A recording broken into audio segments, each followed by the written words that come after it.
প্রিয় দর্শক বন্ধুরা, এই মুহূর্তের জন্য 2016 এসএলএসটি থেকে বিগ নিউজ উঠে আসছে। আরও একবার শুনানির ঠিক আগেই বড়সড় পদক্ষেপ। এই মুহূর্তের সম্পূর্ণ বিষয়টি কিন্তু ভাইরাল। অবশ্যই শুনানির ঠিক আগেই একটি বড়সড় পদক্ষেপের খবর উঠে আসছে। আমরা সবটাই আলোচনা করছি, অত্যন্ত গুরুত্বপূর্ণ তথ্য, তাই ভিডিওটিকে শেষ পর্যন্ত দেখবেন। কোনো রকম ইন্ট্রো না দিয়ে আমরা মূল বিষয়ে চলে যাব। বন্ধুরা, এই মুহূর্তে দাঁড়িয়ে শুনানির ঠিক প্রাক মুহূর্তেই নিয়ে নেওয়া হলো বড়সড় পদক্ষেপ, এবং এই বিষয়ে অবশ্যই জানিয়ে রাখা দরকার যে secondary teachers and employees association অর্থাৎ STE এর তরফ থেকে একটি গুরুত্বপূর্ণ পদক্ষেপ কিন্তু নিয়ে নেওয়া হয়েছে, এবং SSC অফিসে অভিযান কর্মসূচি ও ডেপুটেশন কর্মসূচি পালন করা হয়েছে।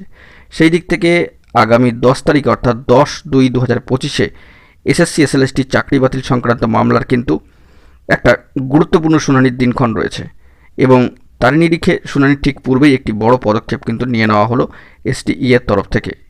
এক্ষেত্রে ডেপুটেশনে যে সমস্ত বিষয়গুলি গুরুত্ব দিয়ে উল্লেখিত হচ্ছে এবং যে পরিপ্রেক্ষিতগুলোকে সামনে রাখা হচ্ছে তা হলো স্বচ্ছতার ভিত্তিতে নিযুক্তদের চাকরি বহাল রাখার জন্য SSCকে সদর্থক ভূমিকা নিতে হবে।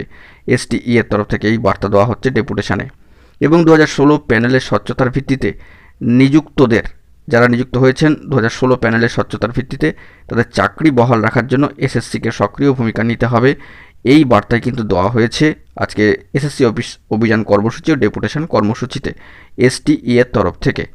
তো বলা যেতে পারে যে 2016 SSC SLST চাকরি বাতিল সংক্রান্ত মামলা আগামী 10 তারিখে রয়েছে, 10/2/2025। তার ঠিক আগেই STE এর তরফ থেকে একটি বড়সড় পদক্ষেপ, জোরালো পদক্ষেপ, ভাইরাল পদক্ষেপ কিন্তু নিয়ে নেওয়া হলো। এবং আগামীকালকে আবারও কিন্তু রাজপথে নামতে চলেছে যোগ্য শিক্ষক শিক্ষিকা অধিকার মঞ্চ 2016। তো দেখা যাক সব মিলিয়ে কী ফলাফল উঠে আসে, এবং শুনানির দিনক্ষণের দিকেও কিন্তু আমাদেরকে তাকিয়ে থাকতে হবে। এখন এটুকুই, সকলে ভালো থাকবেন। জরুরি আপডেটগুলি পাওয়ার জন্য চ্যানেলটিকে সাবস্ক্রাইব করে নিয়ে সঙ্গে থাকবেন। ধন্যবাদ।